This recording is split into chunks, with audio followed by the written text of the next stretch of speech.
হাকিমপুর সীমান্তে গাঁজাসহ ফেন্সিডিল উদ্ধার করল বিএসএফ। গ্রেপ্তার পাচারকারী যুবক।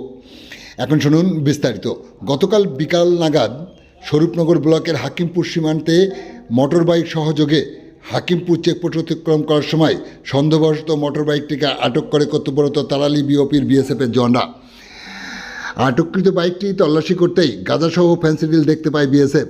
তল্লাশি শেষে ওই বাইক থেকে 5 কেজি 80 গ্রাম গাঁজাসহ 100 বোতল ফেন্সিডিল উদ্ধার করে, যেগুলি বাংলাদেশে পাচারের উদ্দেশ্যে ওই যুবক নিয়ে যাচ্ছিল বলে বিএসএফের প্রাথমিক ধারণা।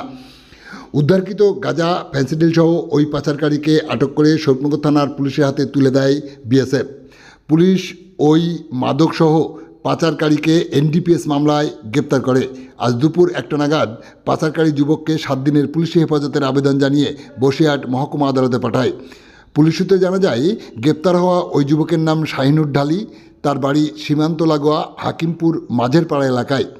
ওই যুবকের ব্যবহৃত মোবাইল সহ মোটর বাইকটিকে বাজেয়াপ্ত করে বিএসএফ। আপনারা দেখছেন সেই সময়কার বিশেষ মুহূর্তের ধারণকৃত ভিডিও চিত্র আজকের স্বরূপনগর পত্রিকার অনলাইনে। আমাদের সাথে থাকুন, দেখতে থাকুন।